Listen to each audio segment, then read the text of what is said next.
Right. We'll call this meeting to order July 1st, 2025. Apologize for the delay there. We approved the fiscal year 26 budget last week, and ever since then, no one's wanted to see us.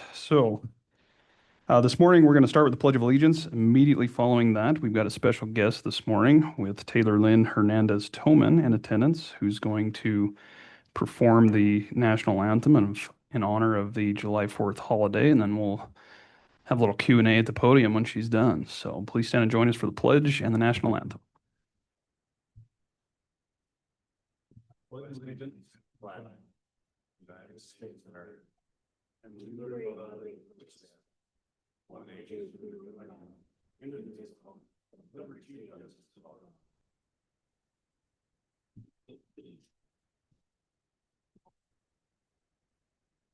Oh, say, can you see by the dawn's early light what so proudly we hailed at the twilight's last gleaming, whose broad stripes and bright stars through the perilous fight o'er the ramparts we watched were so gallantly streaming, and the rocket's red glare, the bombs bursting in air, gave proof through the night that our flag was still there. Oh, say, does that star-spangled banner yet wave o'er the land of the free and the home of the brave?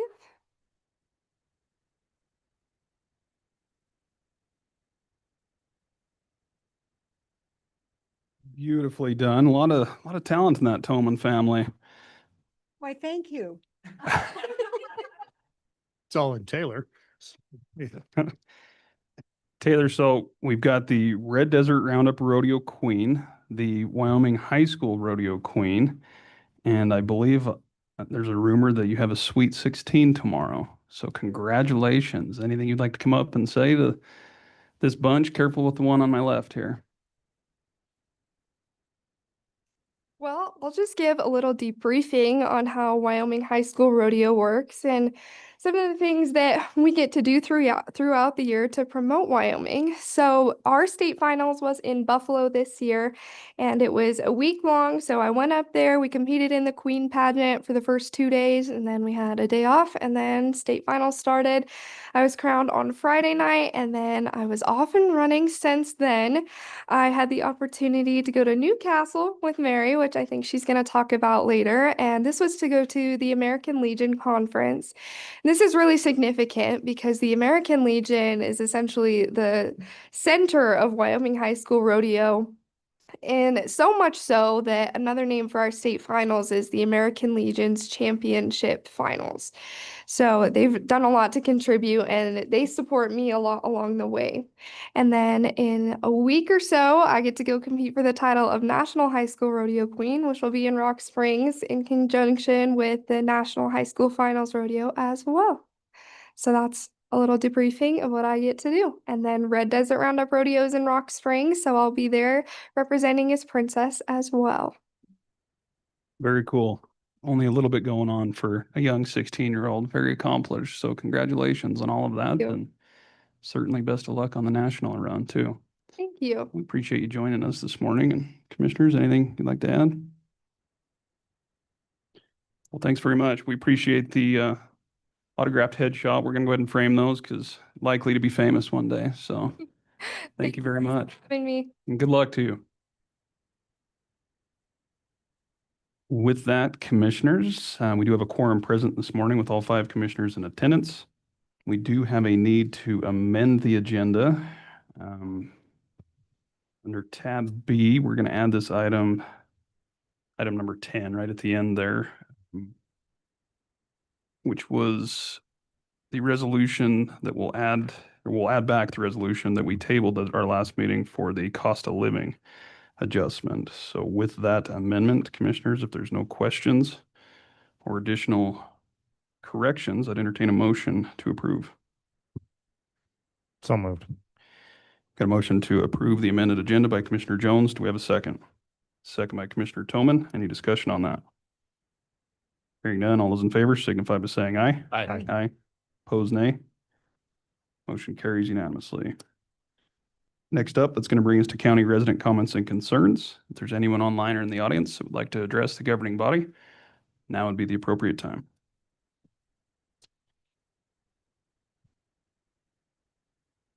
Good morning. I'm Candy Pendleton from the Sweetwater Events Complex. Good morning, commissioners and chairman. I just wanted to drop off some tickets for you for the rodeo and the fair and invite you out for those couple of things. So I'm going to expand on what Ms. Taylor had to say this morning. So National High School Finals Rodeo actually kicks off the rodeo itself on July 13th, but the queens move in as early as July 9th. So the queens will start moving in on July 9th, and the queen contest pretty much takes place before the rest of the rodeo starts. So the queens will be busy the 10th, 11th, and 12th.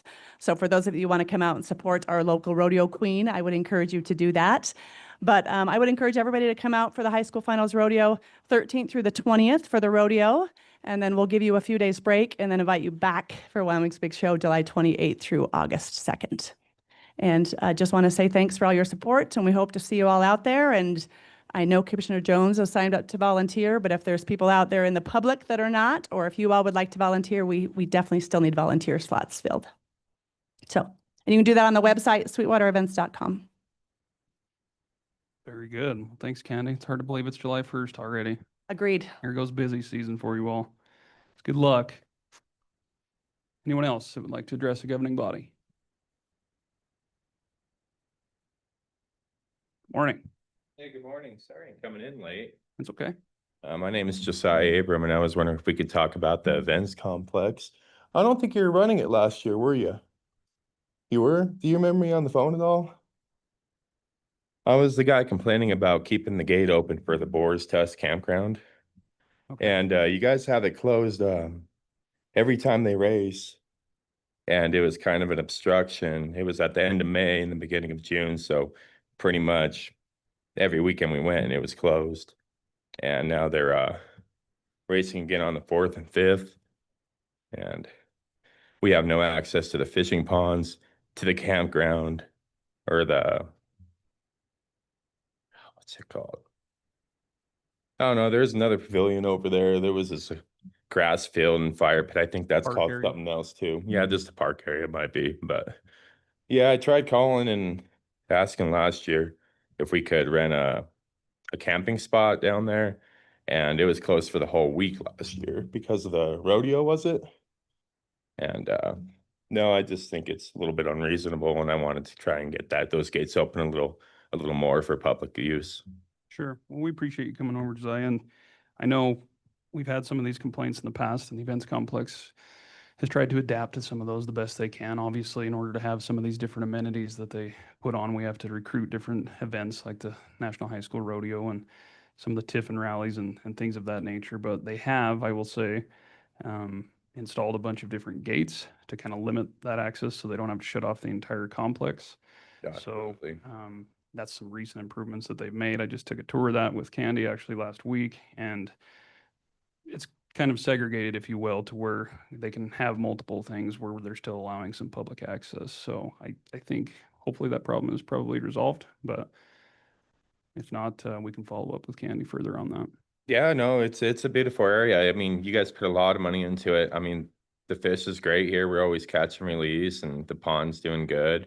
The best part about it is the 4th of July, man. Like you're out there, the firework display is right there, and you can see everything, and barely anyone knows about it. But the thing is, it's just my music right now, but we're losing money off of it too. I mean, those camping spots are closed.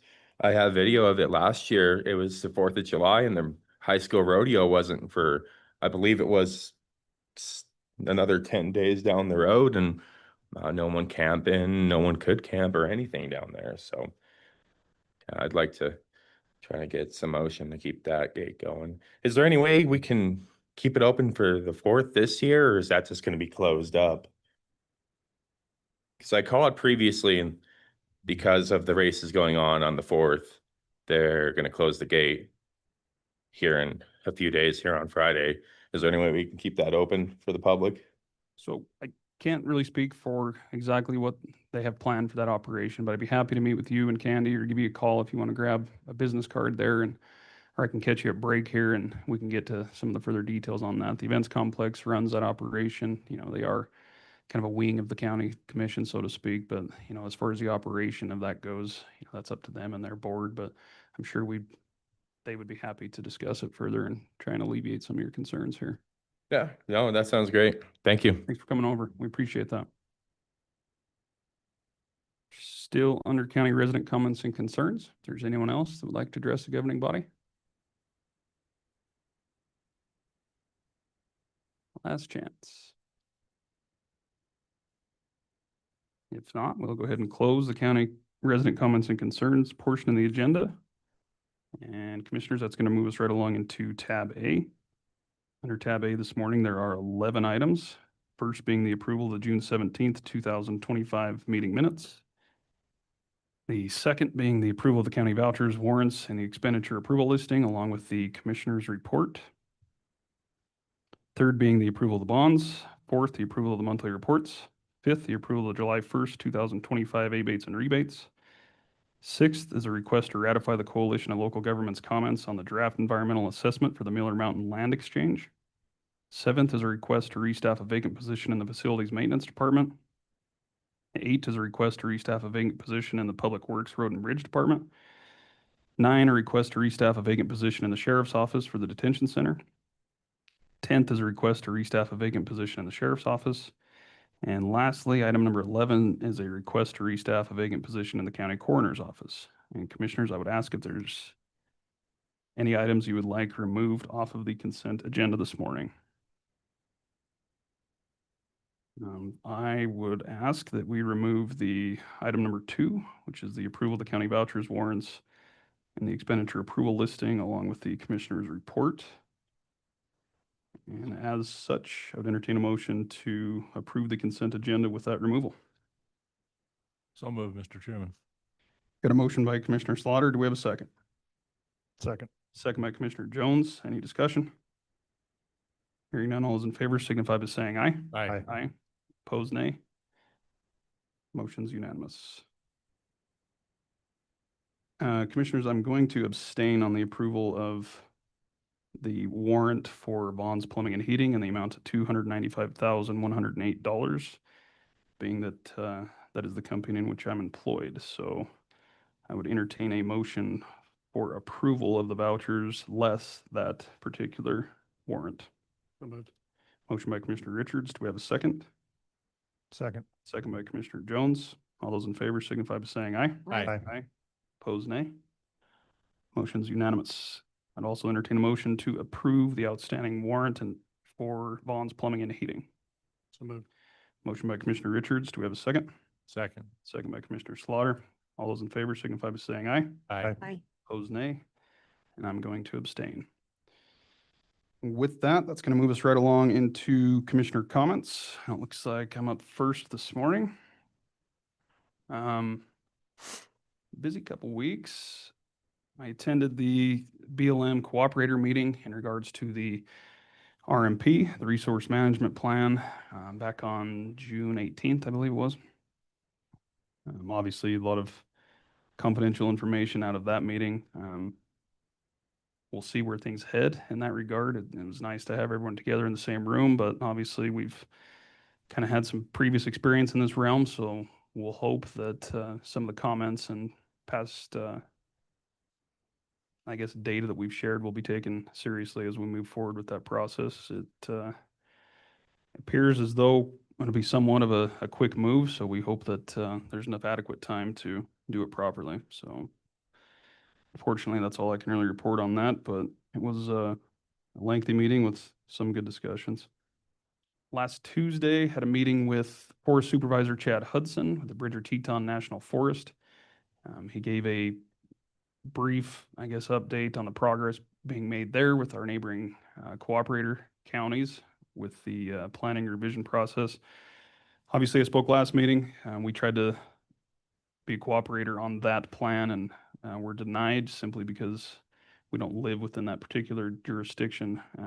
But Chad, to his credit, wanted to at least reach out and keep us up to date on some of the progress being made there. So without getting too far into the weeds, I will say that there was a comment made that so far he's planning on implementing 86% of the input from the cooperators into the different alternatives within that plan, which could go either way, I guess. But I thought for one, he's at least taken some of that input from, you know, the boots on the ground, which we haven't exactly seen in other plans. So hopefully that's good news. We'll continue to monitor the best we can on that. Later that afternoon, I had the Young at Heart monthly meeting. We heard an update from their kitchen manager. The organization as a whole is looking at a $220,000 deficit as they head into fiscal year 26. So obviously they have some concerns there. They were going to host a budget workshop last Thursday. I couldn't be in attendance for that because obviously we were here in the chambers approving our budget. So it'll be interesting to see how they adapt for that. I know they were talking about cutting out some services such as their breakfast program. And, you know, some form of some reorganization within. So we'll see where that heads. The board and the staff did want me to express their appreciation to you all for the continued support throughout our budgeting process this year. The events complex was shortly thereafter. And with a few new faces on that board, Candy and the staff offered to give us a little golf court tour of the grounds, showing and highlighting some of the improvements that they've made out there. It's pretty impressive what they can get done with, you know, a small crew, but a talented crew at that. And obviously spoke to some of those improvements with the different gates, and some of that came from the horse racing money and some partnerships there. But and they've added different lighting throughout. One of the big ones, which immediately catches your eye when you get out there, is the small hall, if you remember, which they had a request in their capital budget to make some improvements on that we since cut. And rather than stomping their feet and saying they're going to have to cut staff, they just pivoted on that, like we heard from others, and went ahead and just painted the outside of it. And you'd be surprised at the difference that makes for curb appeal. They've got some rebranding going on there with, I believe it was Sage Hall they're calling it now. But a huge improvement, especially being right there next to the pavilion.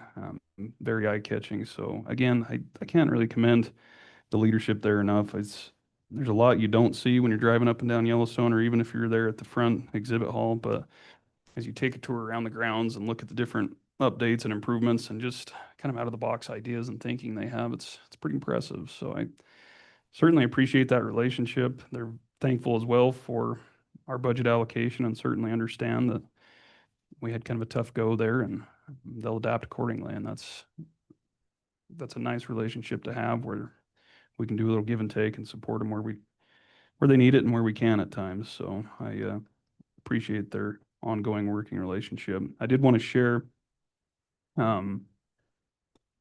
had obviously the Tiffin rally come through, and Candy shared at the meeting post that was on the Tiffin Allegro Club's Facebook page after that commenced, that I thought just highlights a lot of sometimes what we never hear in Sweetwater. But I'm going to read it aloud for you. It says, "On behalf of the entire Tiffin team and our rally attendees, we want to extend our deepest appreciation to Candy, Tamara, and the entire team at the Sweetwater Events Complex.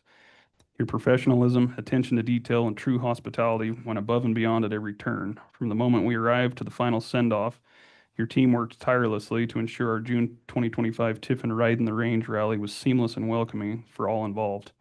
It's not every day you find a venue and a staff so committed to excellence, and even rarer to find a team that feels like family by the end of the week. Thank you for your hard work and the genuine care you poured into every detail. We are grateful for your partnership and look forward to the next opportunity to work together." And then some of the comments later on stated that I forgot to mention all of your young people working for you. They're all very kind and attentive, something we don't see much from with young folks anymore. So keep up the good work.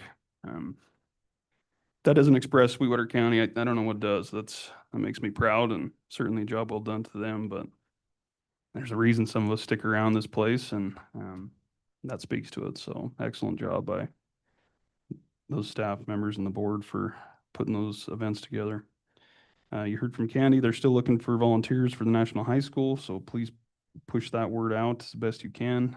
They also approved their budget at that meeting, heading into fiscal year 26. And obviously, I think I mentioned it at one of the last meetings, but you should have received an invitation in the mail for the Celebrate 8 event for the National High School Finals Rodeo on July 19th, which will be down there in the grandstands VIP area, hosting a little dinner and recognition of the 8 years of hosting the National High School Finals Rodeo. And they've invited previous council members, mayors, and commissioners to be in attendance for that event. So look forward to that. Lots going on out there at the events complex with those events and the events to come. So it's a good meeting. Quickly read the Public Works report that Gene sent yesterday. The C Street Library meeting room remodel is progressing. We will need to reframe an existing wall that doesn't support everything above it correctly. This extra cost will be covered with the contingency fund. The Sweetwater County Library in Green River, the meeting room remodel is almost complete and the final product is looking great. The White Mountain Library demolition is ongoing. Southwest counseling projects between Jonah Modular, Washakie, Ankeny, and Duran are also progressing very well. The Sweetwater County combined facility is progressing nicely. We have or will hit a couple of milestones. The electric door locks in Building E were installed last week. The final concrete pour on Building F will be completed on July 2nd. Building E is wrapping up nicely with final ceiling grid installation, cove molding, tile work, and other finishes.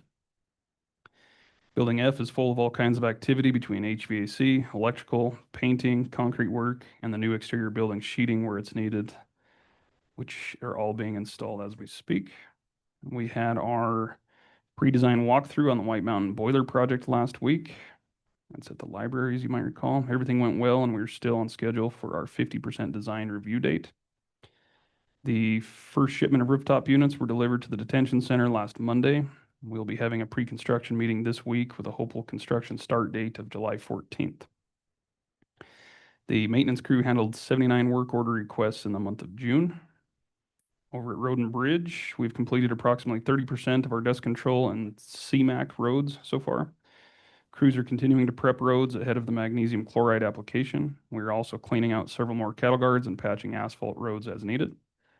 The paint striping contractor is 100% complete with the machine striping of various county roads and 80% complete with the hand striping. The County Road 19 9-mile road reconstruction project is progressing. Contract crews have installed all of the culverts and are starting to shape the roadside ditches and place base course and geotextile fabric. There's some correlating pictures that were emailed to you with some of that progress. Looking very good. Lots going on in that department. Other than that, commissioners, obviously was in attendance last Thursday to officially adopt the fiscal year 2026 budget, which felt amazing to get that behind us, although definitely some difficult decisions and cuts were made that will have some effects for some of the different agencies out there. And we appreciate those that are willing to work with us on that and did the best we could. Unfortunately, when the revenue isn't there, there's only so much we can do. So appreciate everyone's hard work towards that and the difficult discussions. It's always good to get that behind us. Other than that, just want to wish everyone a happy 4th of July. Obviously, it's pretty dry out there, so I hope the community is aware of that and thinks consciously about that as fireworks season commences here. But with that, commissioners, stand for any questions. Not Commissioner Slaughter, the floor is yours, sir. Thank you, Mr. Chairman. On the 18th, the museum board canceled or postponed their regular scheduled meeting at the last moment. So I had come in for the meeting and then missed it because of the cancellation. They rescheduled for the 19th. I was unable to attend due to a scheduling conflict that day, so I did talk with Museum Director Mead, let him know of my conflict, and I'll get together with him this week to discuss the details of their meeting. On the 20th, I had my regular meeting with the Congressional Tour Working Group. Prior to the meeting, I had phone conversations with most of the principal players in our part of the tour. Jam requested boot sizes and other information for the number of staffers that will be participating on the mine tour. I've been working with Neil Malakote to finalize these details. I also referred Christy Stoll of Williams to Jennifer Johnson to arrange payment for the Williams donation. I think everything is coming together and that this will be a great opportunity to showcase many facets of Sweetwater County. Hard to imagine, but we're only 5 weeks out now at this point in time. On the 19th, I had the rehearsal dinner for my granddaughter Afton's wedding. The rehearsal was held out at Let It Fly, a beautiful property on the river owned by Oscar and Deb Barton. And on the 20th, in one of the biggest honors of my life, I served as officiant at Afton's wedding. It's truly one of the special moments in life to have such a special opportunity. Thanks to the newly married couple, Nathan and Afton McCann, for trusting me with such a great honor. The service was held in front of 200 friends and family members. Big thanks to the Bartons for providing such a special venue and for being such great hosts. After the wedding, many of our family members stayed at our house for the next week, so it took much of my time from work. As such, I missed the monthly CLG meeting and trusted Commissioner Tolman to represent us. She did so and gave me a great report, including the fact that Congresswoman Hageman attended in person. On the 26th, I attended the special budget meeting with all of you to approve the fiscal year 26 annual budget. It was great to once again get the budget cycle behind us. I also received the monthly waterfall payment on the 2023 specific purpose tax and was able to get it recorded and to make arrangements for the monthly payment to the city of Green River. Later that evening, I attended the open house to celebrate Dr. Oliver's retirement after serving the residents of Sweetwater County for over 50 years. Dr. Oliver has been a pillar of the community, and his skill as an orthopedic surgeon will be greatly missed. Dr. Oliver performed several procedures on me, along with many members of my family. He was always completely professional. He will be missed. Over the weekend, we attended the Flaming Gorge Day celebration and even got the chance to see Commissioner Tolman on a float participating in the parade. The last of our family left that morning, and we used the rest of the weekend to rest and recuperate. Yesterday, I made several phone calls on a variety of issues and prepared for our meeting today. And as Chairman West stated, I'd like to wish everyone a safe and happy 4th of July and ensuing weekend. With that, Mr. Chairman, I would stand for any questions. Thanks, Commissioner. Busy couple weeks for you. Sounds like a full house. Hopefully that was some form of a break as well. Not sure it was much of a break, but there was a lot of fun. There was a lot of chaos. Good celebration nonetheless. Any questions or comments for Commissioner Slaughter's report? Not, Commissioner Tolman, the floor is yours.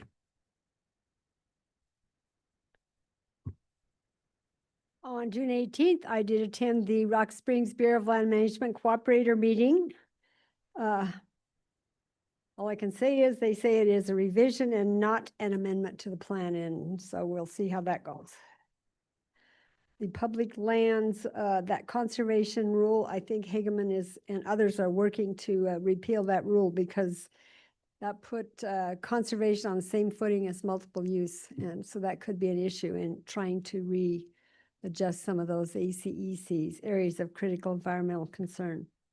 On the 20th and 21st, my gorgeous niece out here, the tattletale to the commissioners.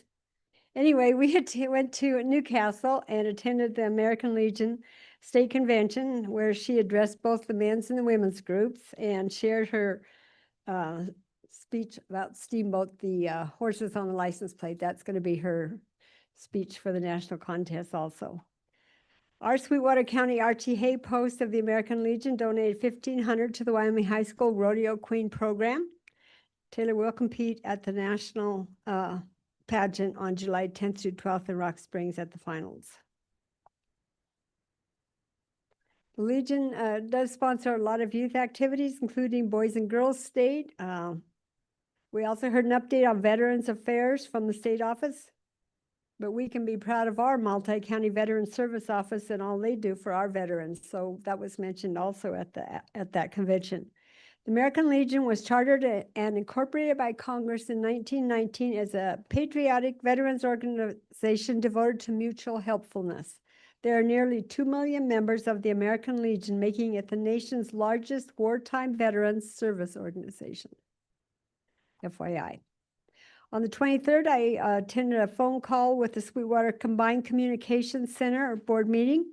Their next meeting will be held in July at the Sheriff's Training Center instead of at the Communications Center.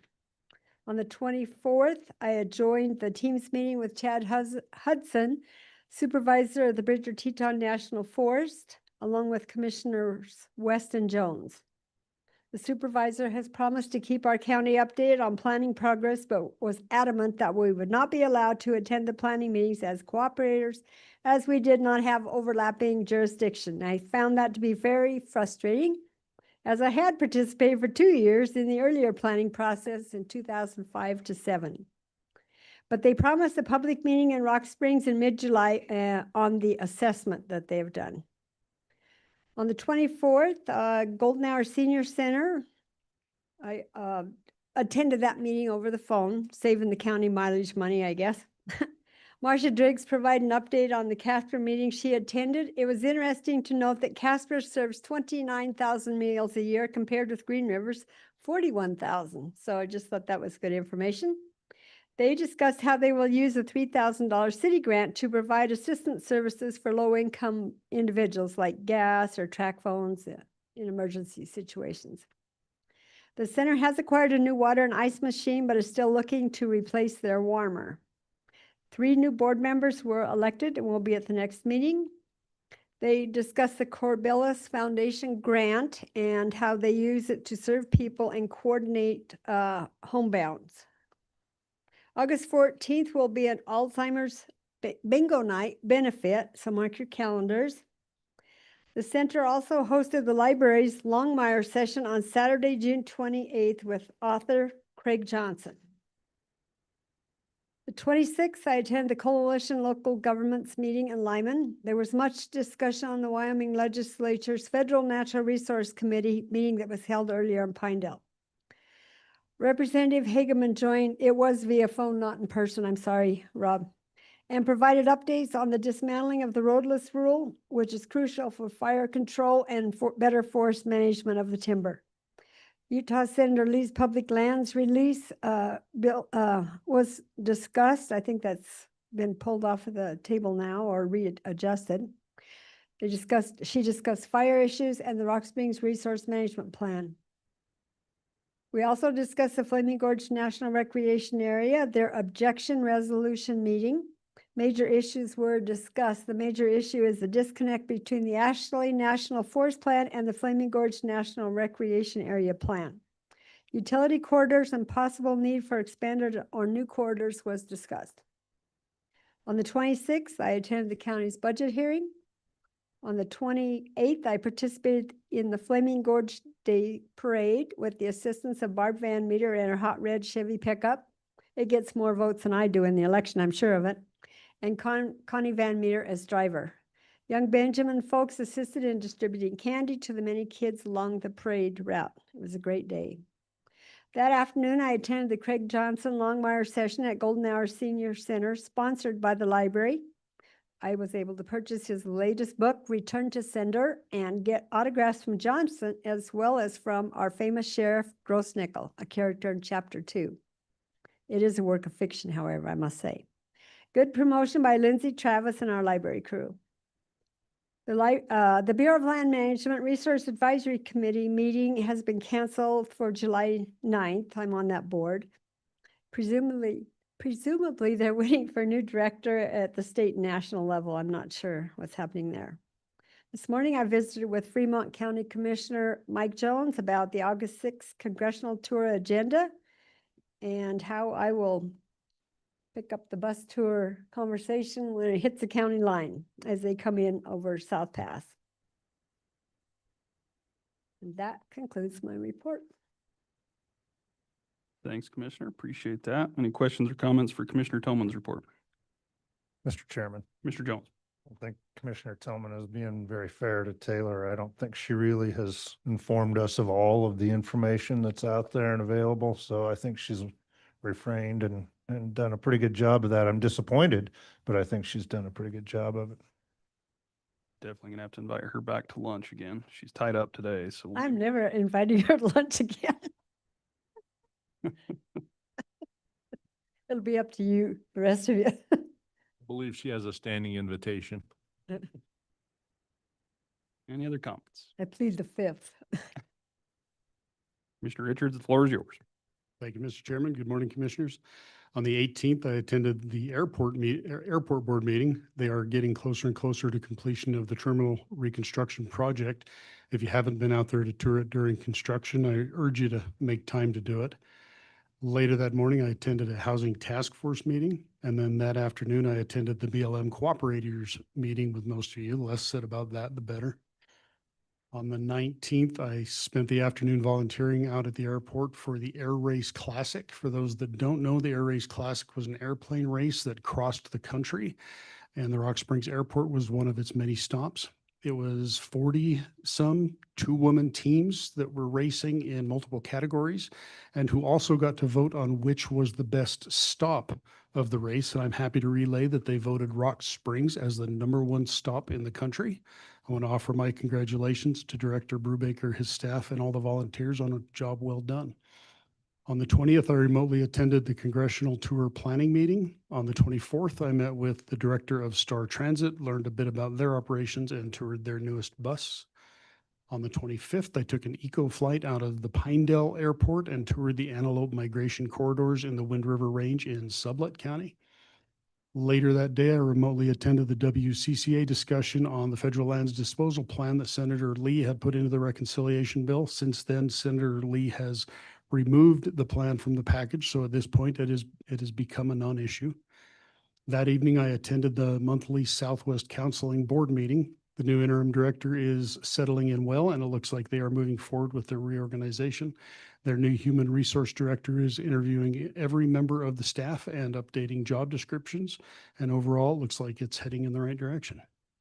On the morning of the 26th, I took another eco-flight tour, this time out of the Big Piney Airport, touring the mule deer migration corridors in the Wyoming Range.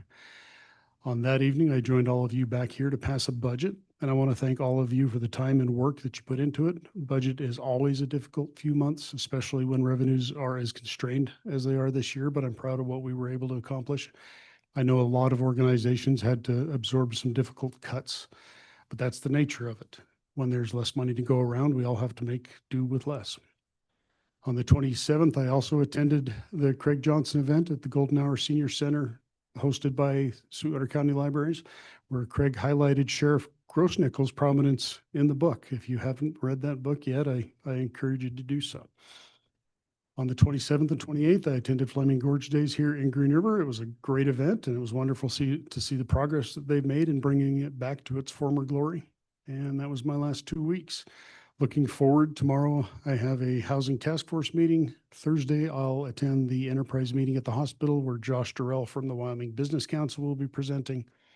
On Friday, we canceled the first Friday federal partners meeting because it falls on a little holiday known as Independence Day, which I will be celebrating with my family and friends, and also along with Commissioner Toman representing the Board of County Commissioners on a float at the Liberty Day Parade. On July 11th, I'll attend another congressional tour planning meeting, and I will not be here for our meeting on the 15th because I'll be attending a tour of the Idaho Nuclear Laboratory with other Wyoming community leaders on that day, as well as the 16th. I will also miss the next airport board meeting because of that trip. Since I won't be able to update you then, I'll go ahead and give you my schedule for the rest of the month. On the 22nd, I plan on attending a meeting in Kemmer hosted by the Nuclear Regulatory Commission about permits for the Natrium facility there. Later that day, I'll attend an SEDC organizational meeting. On the 24th through the 26th, I'll be attending some events at Frontier Days. On the 30th, I'll attend a Southwest Counseling Board meeting. On the 1st, I'll attend the next First Friday's Federal Partners meeting, and that brings me back to seeing all of you again here on the 5th. Before I turn it back over, I do want to make a public disclosure for the record. In my private business capacity, I've been approached by Western Wyoming Beverages regarding a potential opportunity to sublease space within their micro market operations at the Rock Springs Airport. This opportunity is being offered to multiple potential vendors on a non-exclusive basis under standard lease terms. This is a business opportunity that stems from a 4.5-decade-long professional relationship between Western Wyoming Beverages and my family's business, and it is not connected in any way to my position as a commissioner or liaison to the airport board. As liaison to the airport board, I do not hold a voting position on the board and do not participate in setting airport budgets, approving leases, or managing airport contracts. Board of County Commissioners' involvement with the airport is limited to non-discretionary funding under the Joint Powers Agreement and discretionary funding for airline capacity guarantees, which are unrelated to this vending opportunity.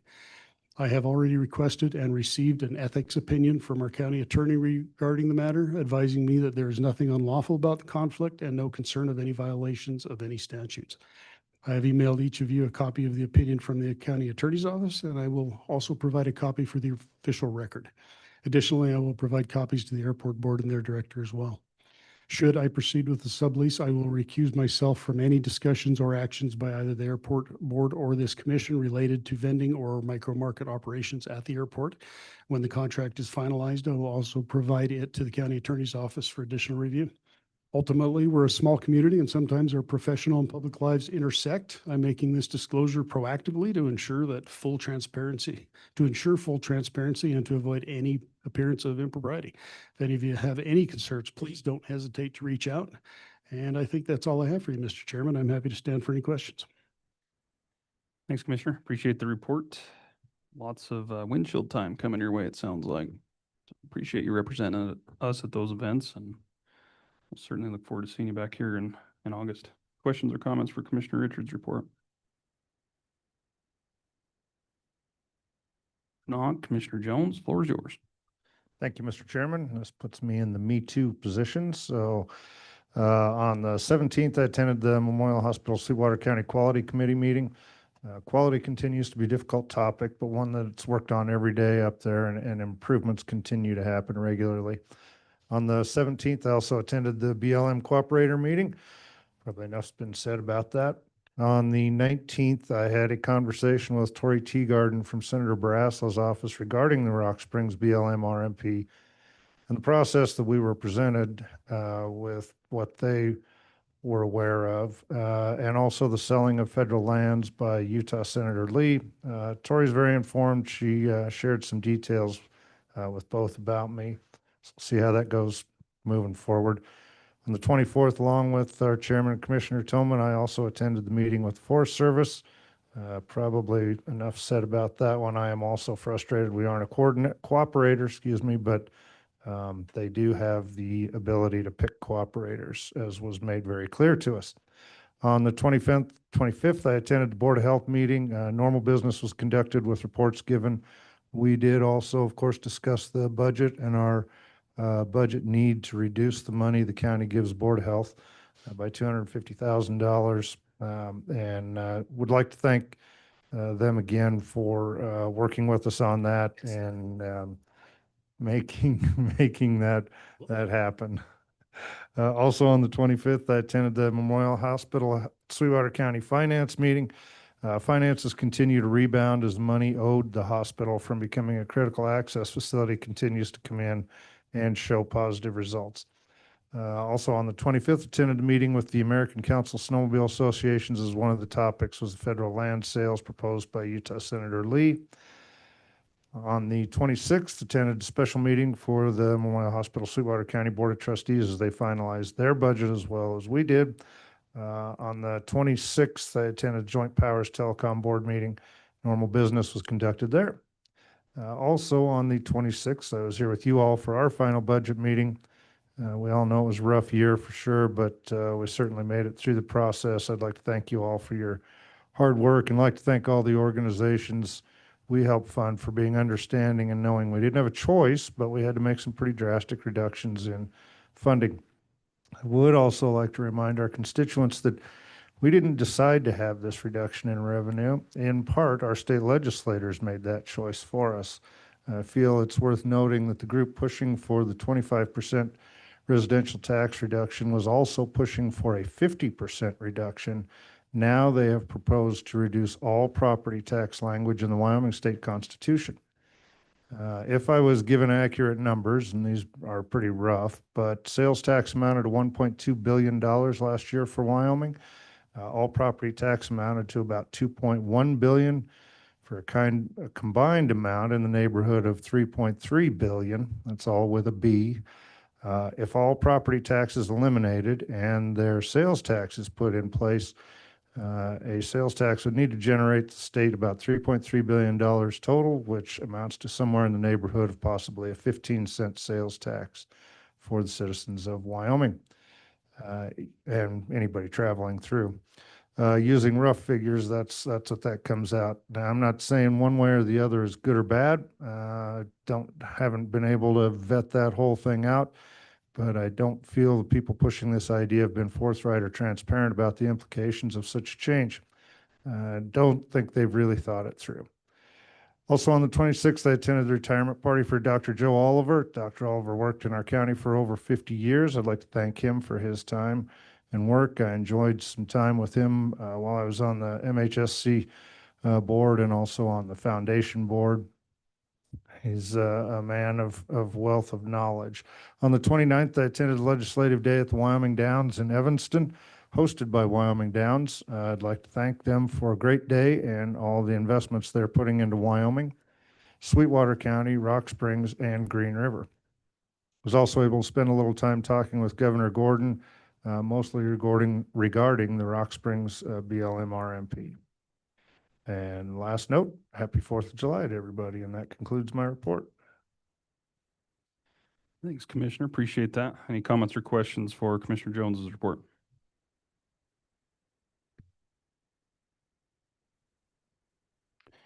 Not. Somehow we've managed to stay exactly on time. Just bringing this new year in with a punch. So that's going to bring us right along into tab B, which is the action and presentation items portion of the agenda. First up is item number 1. We've got the District Board of Health Board appointments. We discussed this briefly at our last meeting and decided to postpone those. I think since then we've got some additional information. So I will hand this over to Commissioner Jones as liaison. Thank you, Mr. Chairman. We do have one change, just a little update on information. Dr. Hawk is not able to continue on, so we were hoping that that would continue, but isn't going to. So we're in the search for somebody who is a doctor of dental surgery, which is what's required to fill that position on that term. But Tamara Walker has agreed to be reappointed, so I would make a motion to reappoint Tamara Walker to the Board of Health. Very good. Thanks for that info, Commissioner. We do have a motion to reappoint Tamara Walker to the District Board of Health by Commissioner Jones. Do we have a second? Second. Second by Commissioner Toman. Any discussion on the appointment? Hearing none, all those in favor signify by saying aye. Aye. Aye. Opposed, nay. Motion's unanimous. Item number 2 is the Predatory Animal Board appointment. I believe our last meeting, we didn't have any. No, we had some applicants, but this was a reappointment that hadn't filled out the application at that time. So since then, we have a remaining opening, and that was previously filled by Michael Davidson, who has since reapplied. So I'd entertain a motion to reappoint Michael Davidson to the Predatory Animal Board. I make that motion. Motion by Commissioner Toman. Do we have a second? Second. Second by Commissioner Jones. Any discussion on the appointment? Hearing none, all those in favor signify by saying aye. Aye. Aye. Opposed, nay. Motion's unanimous. Item number 3 is a request for the approval of an engagement letter for a hearing officer for the Sweetwater County Board of Equalization. And I believe Clerk Lane is joining us on that. Perhaps. At least your name's on it.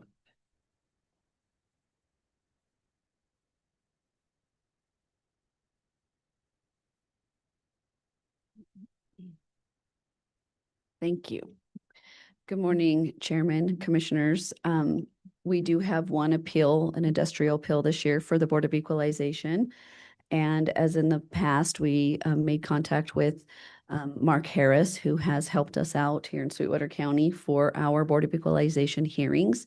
He has agreed to help us with this one as well. And in order to do that, I have to have an engagement letter through the county to secure his services.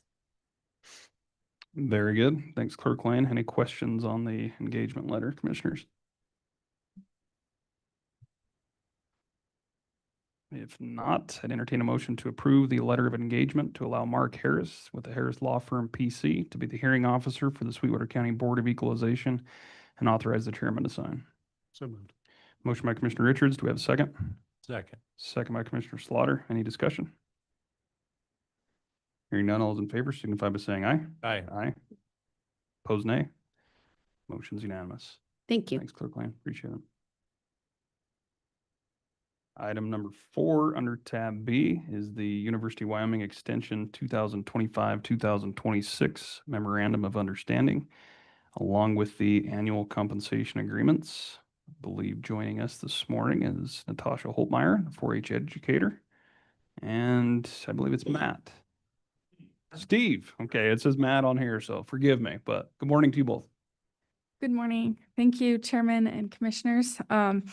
We're just here to request the approval of our annual MOU and annual compensation agreements for myself. I'm the 4-H 4-H educator for Sweetwater County, and Jael Johnson is our staff assistant or staff associate. She is absolutely wonderful. So that'll turn it over to you. Very good. How's it going? It's great. We have several projects. Obviously, we're working on FAIR and getting opportunities set up for our youth and making sure we have judges secured and things like that. Turning over into the fall, we'll have our annual achievement night, recognizing all of our volunteers. We have 50 of them, but truly there is so many more that help out too. And then we will go into fall. We'll train all of our volunteers and get them through our system and make sure that they're ready to have another year of training our 4-H youth, getting them beyond ready for life. So that's kind of, Getting your feet wet anyway. yeah, we're getting there. Running right into the mix with county fair. So, Yes, yes. right. Any questions or comments for Natasha or the MOU commissioners? If not, I'd entertain a motion to approve the memorandum of understanding between the University of Wyoming and the Sweetwater County Board of County Commissioners. Mr. Chairman, I'd be happy to make that motion. Motion to approve by Commissioner Toman. Do we have a second? Second. Second by Commissioner Jones. Any discussion? Okay. Hearing none, all those in favor signify by saying aye. Aye. Aye. Opposed, nay. Motion's unanimous. And now I believe we have the compensation agreements. Yes. And we've got them in our packet too, but yeah. Awesome. Thank you. Thank you for all your support. Any questions on the compensation agreements, commissioners? Let me see. So first, I would entertain a motion to approve the annual compensation agreement between the University of Wyoming and the Sweetwater County Board of County Commissioners for Jael Johnson as presented. So moved. Motion by Commissioner Richards. Do we have a second? Second. Second by Commissioner Toman. Any discussion? Hearing none. All those in favor signify by saying aye. Aye. Aye. Opposed, nay. Motion's unanimous.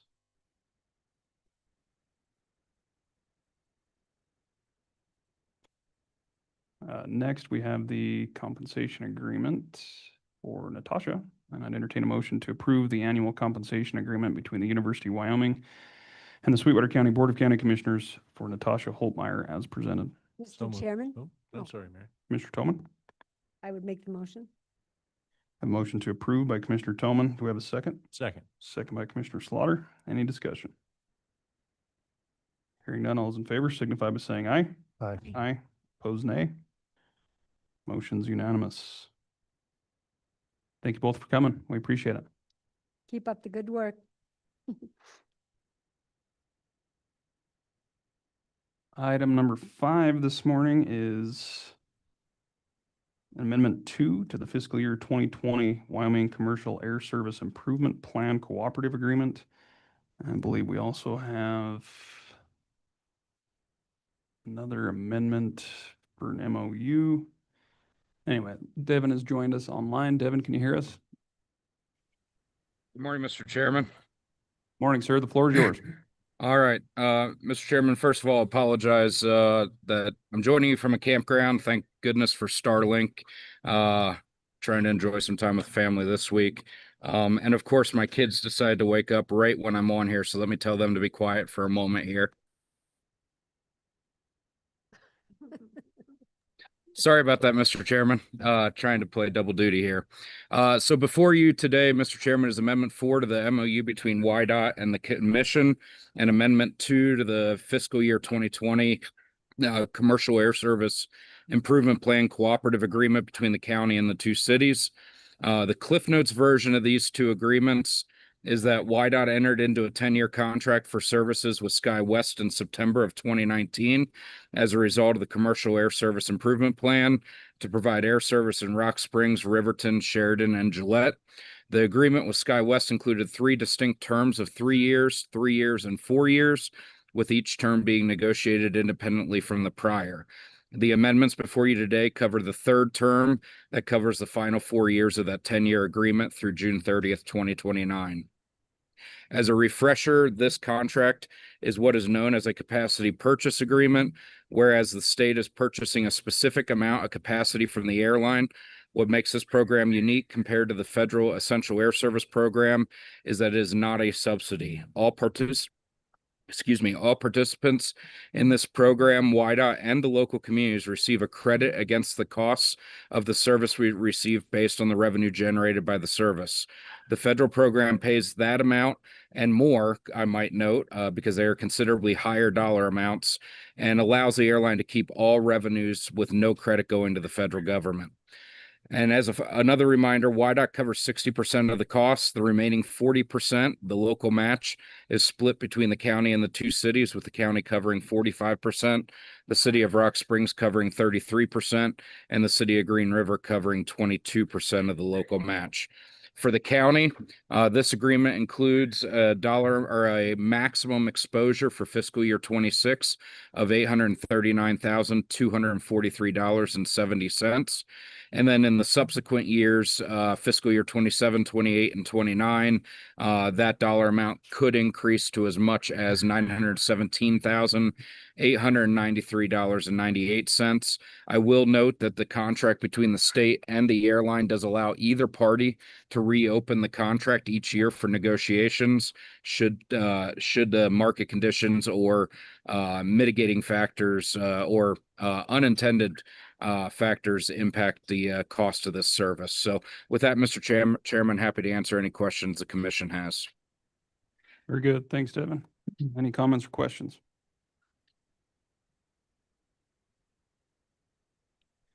If not, I'd entertain a motion to approve Amendment 2 to the fiscal year 2020 Wyoming Commercial Air Service Improvement Plan Cooperative Agreement and authorize the chairman to sign. So moved. Motion by Commissioner Richards. Do we have a second? Second. Second by Commissioner Toman. Any discussion? Hearing none, all those in favor signify by saying aye. Aye. Aye. Opposed, nay. Motion's unanimous.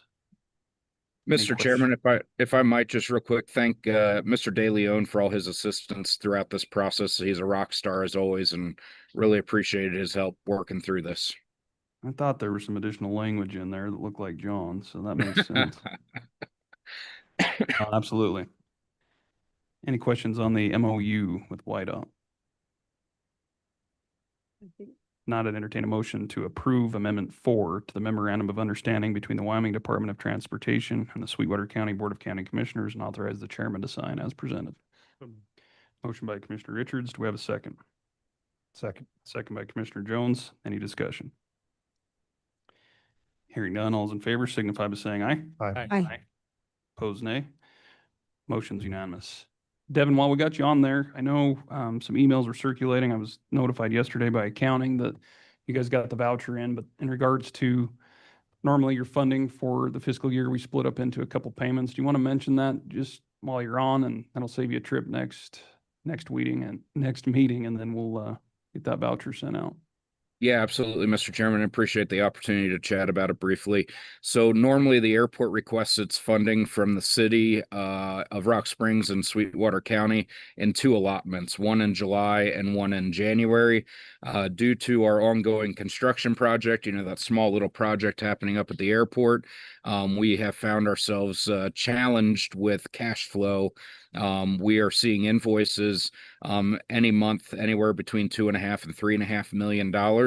And for those of you that have seen our budget request, you know that we do not carry that kind of money in our bank accounts. So while we do have reserves, they are definitely not large enough to cover those balances. And while those most of those invoices, actually all of those invoices, are coverable by grants or loans, they are all reimbursable in nature. And so what that means is when we receive the invoice, we turn in the invoice to the FA, to YDOT, to the Business Council, and then we oftentimes have to wait anywhere from 3 to 8 weeks for those reimbursements to show up. And so by the time we get reimbursements from one of those entities, we're already seeing the invoice, the next month's invoice. So in order for us to pay our contractors in a timely manner, we're trying to find ways to make sure we have enough cash in the bank to cover payments. And so I sent a request to you, Mr. Chairman, and Mayor Mickelson, asking if we could request our fiscal year 26 in a single request at your second meeting in July. And that's what we have done. We obviously would appreciate your favorable consideration of that request next meeting. And Commissioner Richards spared you all by stepping in and saying he didn't think you all needed to hear from me twice in 1 month. So you're welcome, and please thank Island for looking out for all of you, not having to hear me twice in 1 month. So Appreciate that. Just wanted everyone to be in the loop. So rather than two payments, we'll do one. I know Commissioner Richards did consult with Treasurer Cowan just to make sure there's no cash flow issues there. And that total amount is $408,900. So you will see that coming through the voucher list likely this week, unless anyone has any heartburn or issues with that ahead of time. Okay. If not, enjoy your trip, Devin, and we'll look forward to seeing that project complete next month. yep, it's hard to believe we can say next month now. It's kind of scary, quite honestly. But we're looking forward to it, and we look forward to having you all up there. And as Commissioner Richards stated, happy to give a tour to any of you during construction as we wrap it up as well. So just reach out and we'll get it scheduled. Very good. Appreciate your time. All right. Thanks all. It's going to move us right along to item number 6. Devin caught us up on time. I'm not sure how that was possible. That's a first, so we'll mark that one down on the calendar. He is camping. This will bring us to a break. Our next item number 7, is slated for 10:45. So why don't we take about a 15-minute break or so, and we'll resume back here at 10:30.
Sweetwater County Fire. We'll go ahead and call this meeting back to order. We have returned from break. Where we left off was item number 7. We've got an update on the Green River Tunnel repairs. Joining us this morning is YDOT District 3 Engineer, Mr. John Edens, and I believe Communications Specialist Stephanie Harsha. Some title close, but go ahead, John. Good morning. Well, thank you, Mr. Chairman and Commissioners. Of course, my name is John Edens. I'm the district engineer for YDOT out of Rock Springs, and my area of responsibility is Western Wyoming. And so today I was just asked to come and give you folks update on where we're at with the tunnels and where we're headed with the tunnels, and if there's a light at the end of the tunnels. So I'll just jump right into it.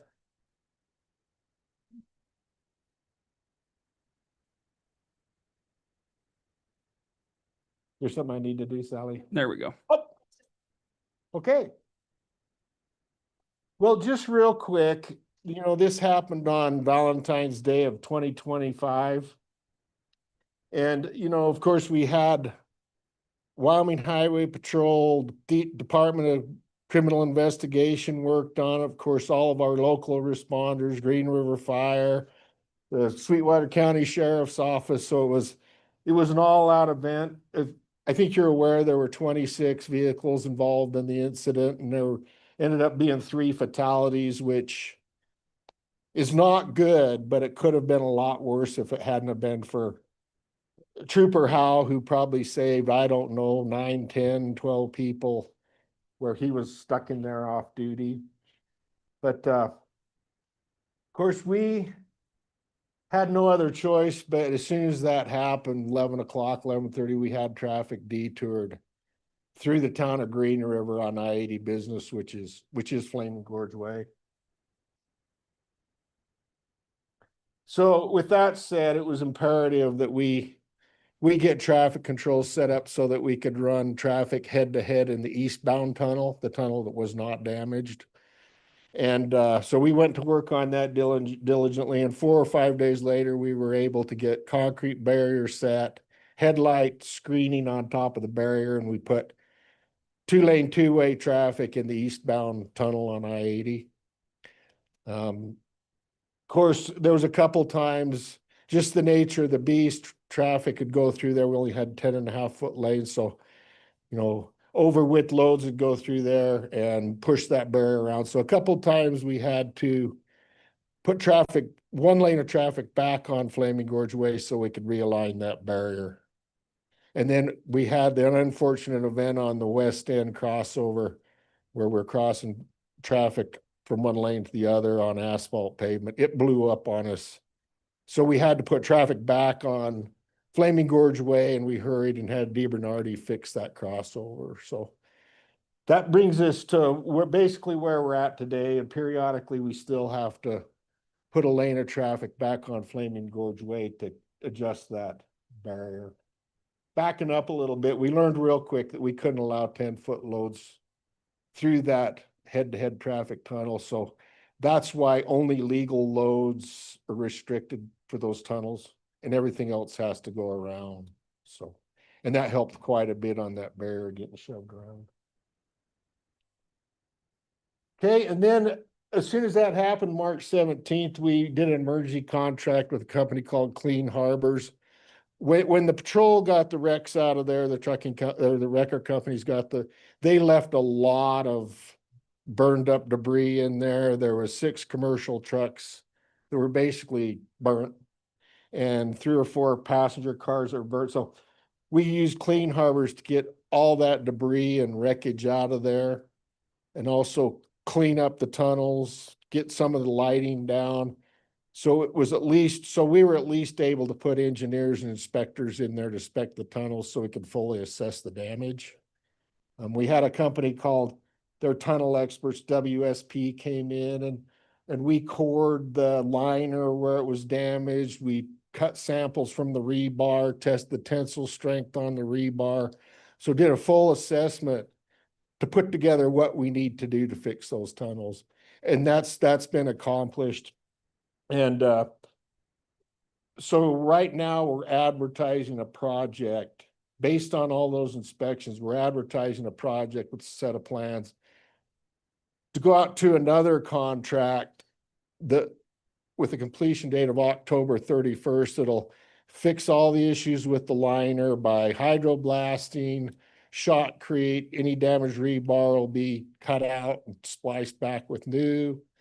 And part of that job will also be to put back in a new lighting system with halophane headlamps, unidirectional, upgrade all the controls in that westbound tunnel and get that ready. So October 31st, we should be able to put traffic back in that westbound tunnel.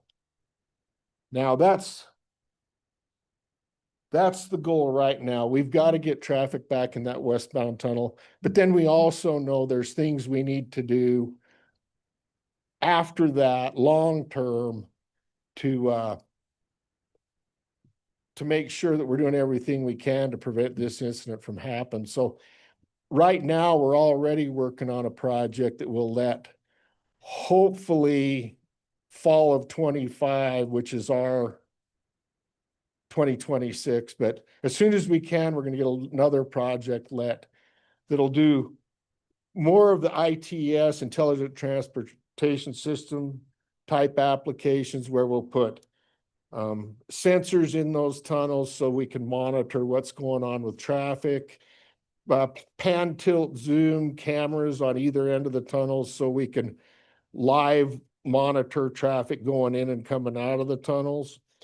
We're going to pursue putting in, we need to put in what we would call a dry fire suppression system, what it be is piping with appropriate size nozzles so that then we could shuttle water up there, plug it into that system and fight the fires without putting people in those tunnels and dragging hoses. So that's short term. We need to get this contract bids open on the 10th of July and get this contract going to work to get the lighting fixed, get the damaged liner fixed, and get it ready for traffic to go back in those tunnels, that westbound tunnel, October 31st. And then long-term, within the next year, get another project let to do all that stuff I just rattled off. And then that'll include doing lighting upgrades and the same ITS devices in the eastbound tunnel. But this is just some details on what we're going to be doing this summer. Oops.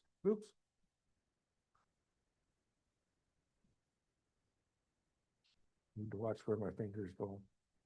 But we're going to have, 5,000 square foot or so of hydro demolition and shotcrete repair in that tunnel. We need to put new curbs back on the concrete pavement that DiBernardi's already repaired. Oh, backing up a little bit. We've had DiBernardi working in there the last couple of months, repairing the damage to the concrete pavement. They took all the burnt up lighting infrastructure out of there.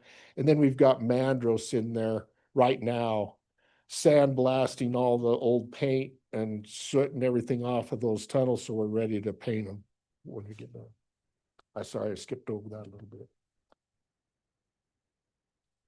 That was a whirlwind tour. I kind of rattled through it. So any questions I stand for? No, I appreciate it, John, and for taking the time to come over and kind of keep us in the loop. We have been asked a handful of times, and I think the last time the goal was basically by the end of the year or sometime in winter. So it sounds like you're a little bit ahead there, and we'll hope that holds. Just out of curiosity, I mean, it sounds like you're going to do some of the same upgrades on the eastbound tunnel. What's the wear and tear like in there? I mean, is it going to be with all of the head-to-head traffic? Are you seeing issues with that as well? No, actually, no. I think if we hadn't kept it to, if we hadn't restricted it down to legal loads only, we probably would have seen some damage on the curb rails inside that tunnel. But no, so far everything's holding together pretty good. So it'll be in pretty good shape. Mr. Tillman? On the monitoring system, is there going to be a way that down the hill you could notify other drivers that there's an incident going on so they get slowed down? Yeah, excellent question. And yes, the intent there is when we put the monitors in the tunnel, if something goes awry, those will be linked to, if you notice, they're there now, but we call them dynamic message signs, blank out signs. So it'll be tied. So if traffic comes to a halt or we see it start to slow, we can put different messages on those dynamic message signs instantly because they're monitored by our TMC. So we could close it, we could slow them down, or whatever needs to be done given what's going on in the tunnels. Because if traffic comes to a stop in those tunnels, those dynamic message signs should just say road closed. Take exit 91, take exit 89. So yeah, We're lucky. Great question. You went that many years, I guess, without a major thing like that. that's true. I've been in this district since 1995. Yes, we've had M&M trucks blow M&Ms all over the place and frozen turkeys sliding around, but I've never had an incident like that inside those tunnels. Usually they were just on the west end of the tunnels where you come down that curve and you have the concrete barrier, but yeah, hopefully this is a one-off, but I still think it's prudent of us to do what we can do to mitigate. It's time, and the technology's out there to do what I'm talking about too, so. Thank you. Commissioner Slaughter? Yeah, Mr. Chairman, thanks. John, really appreciate your coming in. This has been something that I have been questioned about in the community pretty extensively over the last month or so. So it's nice to have you come in and let us know, and we can kind of give a little better information to the public now when we're asked those questions. So thank you very much for coming in and letting us know. You're very welcome. I appreciate the invite.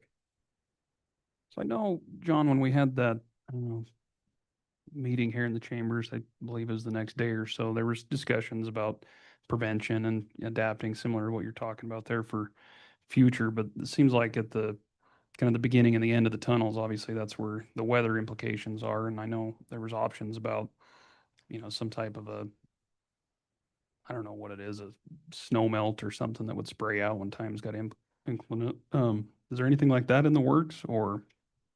Mr. Chairman, over the years, even going back to 2000, late 90s, we really talked about, an automated de-icing system that would spray whatever de-icer, whether it be mag chloride or beet juice or salt brine.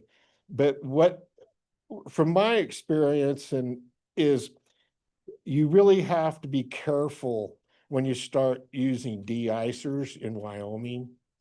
And you can actually create a worse situation. Like say if the temperatures drop, I would say with modern de-icers, if the temperatures drop below 10 degrees, 15 degrees, you probably should really think about whether you're going to put down de-icers. And then the other thing compounded with that, if you're going to have winds above 10, 15, 20 miles per hour, you put down the de-icer, and then that wind will pick up and move snow into your de-icer. And as that snow hits the de-icer, it dilutes the de-icer, and then the freezing temperature starts to rise. So once your de-icer gets diluted with drifting snow, then it can freeze and actually create an ice skating rink. So I'm a little hesitant. You'd have to really be diligent about monitoring what your road conditions are, what your temperature conditions are, what your wind speed conditions are before you start shooting liquid de-icer or straight salt for that matter. So it's something I think we should look at again. That west end of the tunnels is a unique climate in itself because wind swirls in there, and that's our problem, Mary, the west end, and it's in the shade. So it's either we will look at a de-icer, but one thing I think we really need to do is get our plow operators trained, and we know where the problem areas are. the 96, sometimes at the 99. The tunnels are an issue. Any bridge is an issue. So I think we just need to be really conscious of those areas where we have icing problems and devote a plow to them. Interesting. So that, I appreciate that. but yeah, it's Wyoming's a tough nut to crack, and we hear that a lot. You know, why don't we start throwing salt down and you know, Redmond salt and that blue ice slicer? Why don't we do like Utah, Idaho does? But honestly, we're a whole different climate than Utah or Idaho. You know, we're the high plains, and Don Day could tell you all about this, but you know, we get the wind, we get the bad temperature, and it really makes it tough to fight and do snow control with de-icers. Well, the wind alone, I Yeah. mean, that makes sense. The wind's the problem. And then finally, I know on the I-80 business loop, obviously there was some concerns with the amount of traffic on that and some of the wear and tear on that. Is there anything in the works with the city of Green River or in regards to addressing that? Yes, what we do, and we do it every year. In fact, we're doing it out on I-80 right now, but every year we let a project or two, and it's concrete pavement repair, various locations throughout the district. So what our plan is keep monitoring Flaming Gorge Way and set up replacement of the cracked or damaged slabs under that project. Probably next summer. We could even do some this fall, maybe. But I think what the city of Green River really wants to see is a full reconstruction of Flaming Gorge Way, because underneath that concrete pavement is water, the water lines that are in serious need of repair. But that's a $40 million job, and right now, the way our annual construction budget is, we really couldn't do that $40 million reconstruction job. But what we can do, and I've got taken videos of it throughout this whole incident since back in February, but we will come in and replace slabs. So, and it's actually, if you go really look at it close, it's not as in bad a shape as I think some people perceive. There's some slabs that are cracked and moving a little bit, but we can replace those. The worst locations I see is where they've cut the concrete and taken the concrete out to repair their water line. But that's the discussion I'm having with the city of Green River and trying to make it, you know, keep them in the loop on what I've just told you folks, so they should be aware of it. Any other questions or comments? Everyone's getting off easy today. Well, thanks, John and Stephanie, for once again coming over, and we'll wish you well on the repairs and that everyone meets the timelines and gets that thing back open. So job well done for the response, and hopefully smooth sailing from here. Yeah, Mr. Chairman. Hopefully Western Wyoming's done with catastrophes. So Absolutely. 24 was not a good year for us. Yeah. Thank you. Well, thanks for the info. We definitely appreciate it. And if there's anything we can do to help along the way, by all means, reach out. Let us know when the ribbon cutting is. I'll do that. You first, Mary. Yeah. What's traffic volume? Has it been up or down or about the same? Traffic volumes are increasing by 3% a year, 3% much across the board. So it's up here right now. It's about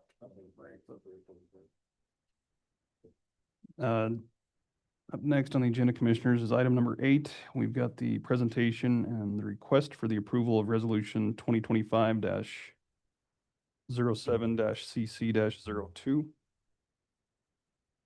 A resolution authorizing an FLSA exempt peace officers and detention officers to earn non-FLSA compensation in certain circumstances. Joining us this morning is HR Director McLean. We've got Sheriff Grossnickel. And good morning, gentlemen. Morning, Mr. Chairman, County Commissioners. Before you use the resolution to address primarily an issue that we see in the law enforcement area with respect to exempt staff. As you know, roughly the lieutenant rank and higher, both in detention and patrol, are exempt, exempt meaning exempt from the minimum wage and overtime standards of the Fair Labor Standards Act. And so these individuals are often leaders of search and rescue missions, of tactical team operations, and other special operations that are needed as part of the sheriff's office duties. Some of these involve going to other counties, as we had recently, for tactical team operations. Some of them are assisting folks in neighboring states with search or rescue missions at Flaming Gorge. As it stands today, as you know, we have a number of projects under the industrial siting projects. And the exempt staff are not, there's no method for compensating these individuals that are often leading these special operations or operations that support adjacent counties or other law enforcement agencies. As you know, most of those operations are billed or compensated. These are not operations that are funded by 12 mil tax money or out of the 001 fund. They're supported by some special source funding, such as industrial siting. So what happens in this scenario is you end up with patrol officers or even sergeants that are non-exempt who fulfill some of these functions, earning overtime and creating a disparity within the department. Number one. Number two, we are reliant and heavily dependent on individuals that have the skill and the training and leadership to carry out some of these special missions. And so the purpose of this is to allow for these special circumstances, these otherwise exempt personnel, and there's not very many. There's the undersheriff, there's the lieutenant in the detention center, and the lieutenant in patrol, and that's it, right? Two lieutenants in jail. Yeah, 2 lieutenants in the jail, and then 2 lieutenants on patrol. Yeah, so small number of people, but play a key role in special operations. And in fact, they're almost always assigned or called out or directing those operations. And so the purpose of this resolution is to, for those special purposes, to allow those individuals to be compensated at an overtime rate, time and a half, as others are for those special operations. From our end, we've developed a potential code as we do, which would be for exempt staff, so that such overtime could be tracked and measured. It could also be attributed to the specific project from which the need for overtime arose, as we currently do for non-exempt staff now. So it seems like a focused, targeted resolution at a identifiable problem, and one that I think we have good solutions to manage from the standpoint of data and from an accounting standpoint. So since Sheriff's here, and we'd be happy to take any questions or address any concerns that the board may have. Questions, commissioners? Yes. Commissioner Tillman.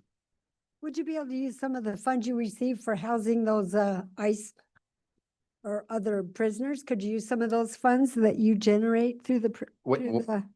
Mr. Chairman and Commissioner Tomei, what our goal is to use all our project money, so this will not increase our budget whatsoever.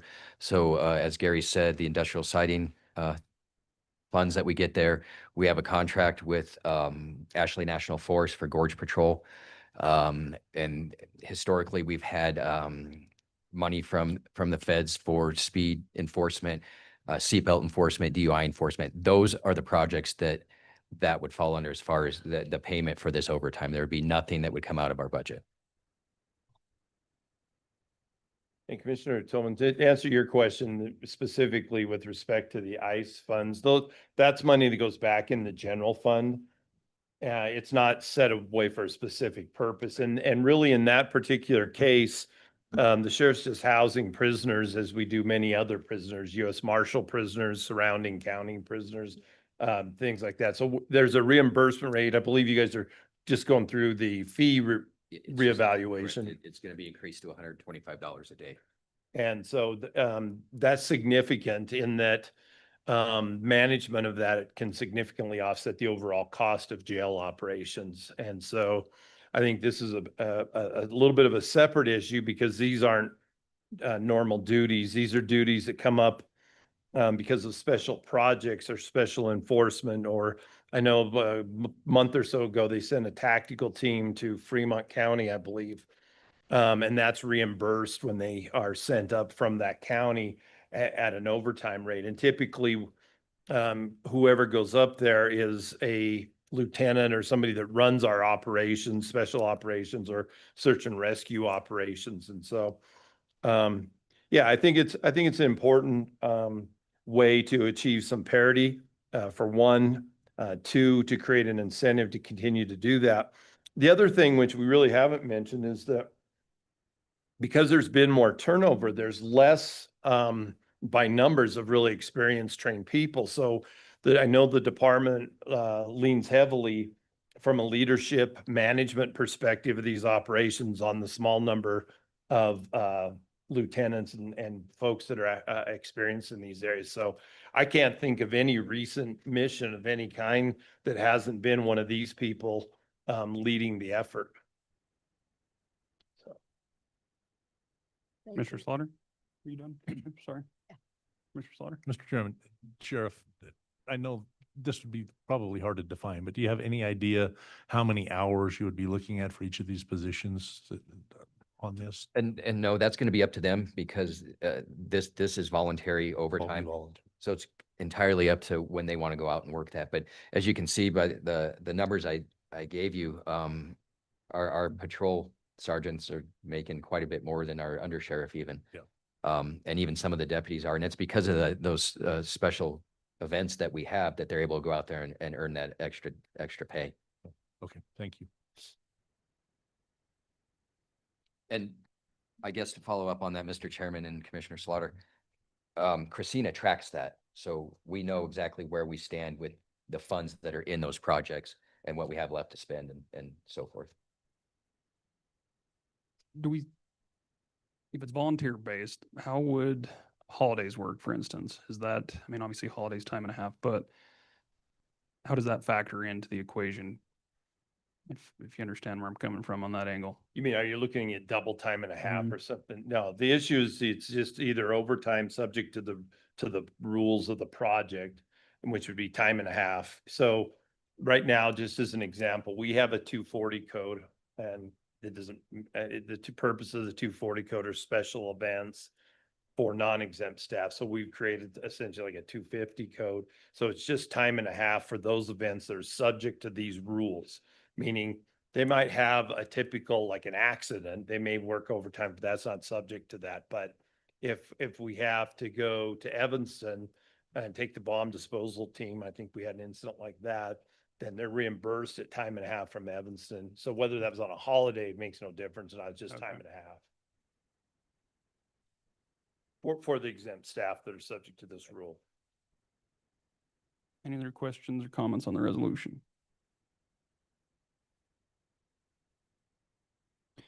If not, I'd entertain a motion to approve resolution 2025-07-CC-02, a resolution authorizing FLSA exempt peace officers and detention officers to earn non-FLSA compensation in certain circumstances as discussed and presented.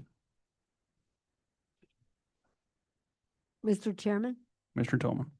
I would be happy to authorize resolution number 2025-07-CC-02, authorizing whatever.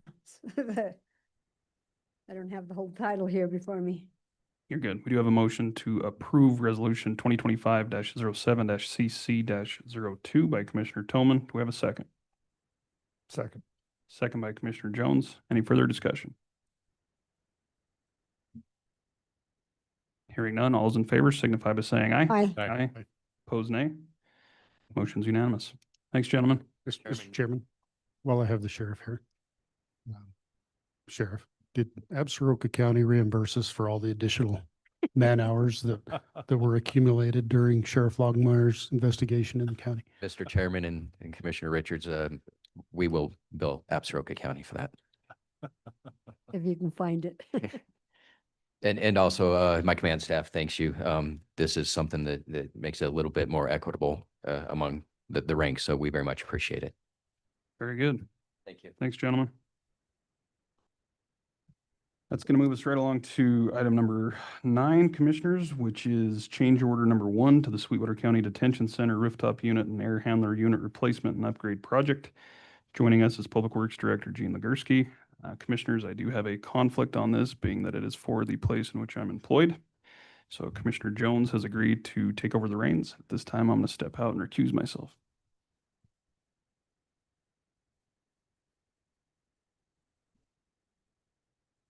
Don't forget to use the big gavel. I'll gavel you down. Just don't do me, okay? So this is change order number 1 to the Sweetwater County Detention Center RTU-AHU replacement and upgrade project. So what this is excuse me, this is a time-only change order. We were supposed to be actually done with this project last Friday. We finally got the first shipment of RTU units last Monday. There's been a backlog like you wouldn't believe of projects and everything like that, to no fault of the contractors. We ordered these back in February. They were supposed to be in 2 to 3 months. We've gotten them in 5. The air handling units, we still don't know where they are. We haven't got a confirmation date. The other thing that is missing on this is the RT units actually sit on a curb, which is helped to support the unit above the roof and everything like that. The curbs are stock items. I guess they're not stock items anymore. We don't know when those delivery dates are going to be. So I got with the contractor. We pushed this off from the June 27th through November 14th, substantial, December 15th, final completion. We'll have to work through some weather delays and stuff like that and other things that are in the jail that are normal as far as this project goes. However, I think it's due to the contractor, to be fair with them, for things that aren't in their control, to extend the timeout on this project. Thanks, Gene. Any questions? If not, I'd entertain a motion for change order number 1, Sweetwater County Detention Center RTU-AHU replacement and upgrade project. The contract time will be changed from the substantial completion date of June 27th, 2025 to November 14th of 2025, and a final completion date of July 25th, 2025 to December 15th, 2025. Mr. Chairman, Mr. make that motion. Thank you. Do we have a second? Second. Thank you. Any discussion? All in favor, say aye. Aye. Aye. Opposed, nay. Motion carries. Thank you.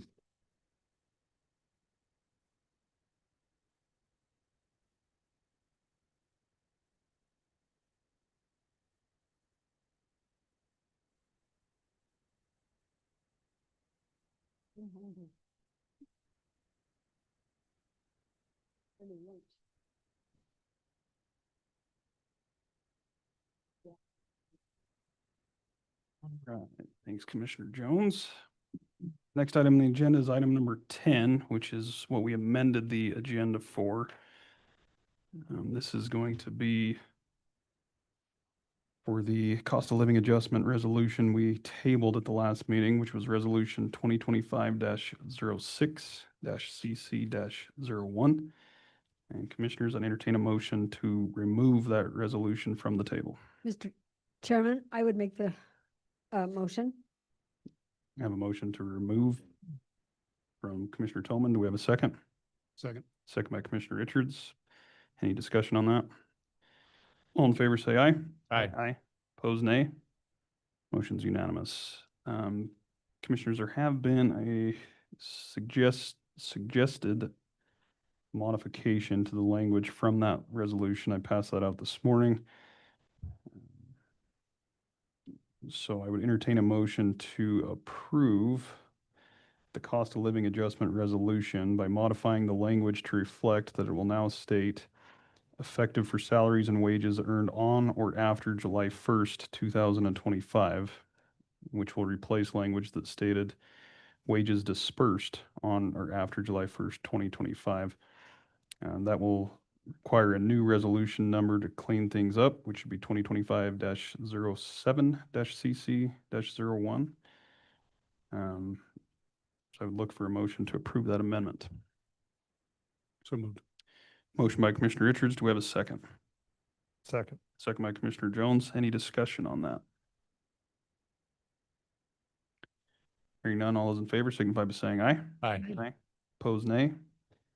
That amendment has passed, and now I would entertain a motion to approve the cost of living adjustment for a 3% as written in Resolution 2025-07-CC-01 to all eligible employees. So moved. Motion by Commissioner Slaughter. Do we have a second? Second. Second by Commissioner Jones. Any discussion? Hearing none, all those in favor signify by saying aye. Aye. Aye. Opposed, nay. Motion's unanimous. Thanks for everyone's work on that. I know we kind of had some back and forth on that, but happy to get that put behind us as well and take care of employees where we can in a difficult year. With that, that's going to conclude the regular business to come before this board this morning. However, we do need to enter into executive session to discuss a personnel issue. I believe there will be action upon coming out. So at this time, I'd entertain a motion to enter into an executive session. So moved. Motion by Commissioner Jones. Do we have a second? Second. Second by Commissioner Richards. All in favor, say aye. Aye. Aye. Opposed, nay. Motion's unanimous. We are now in executive.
Okay, I'd entertain a motion to come out of executive session and reconvene the meeting. So moved. Motion by Commissioner Richards. Do we have a second? Second. Second by Commissioner Jones. All in favor, say aye. Aye. Aye. Pose nay. We're out of executive. After coming out, we do need to take some action. Commissioners, I'd entertain a motion to approve the personnel action in the Sheriff's Department as discussed in executive session. So moved. Motion by Commissioner Jones. Do we have a second? Second. Second by Commissioner Toman. All in favor, say aye. Aye. Aye. Pose nay. Motion's unanimous. I would entertain a motion to approve the personnel action in the Road and Bridge Department as discussed in executive session.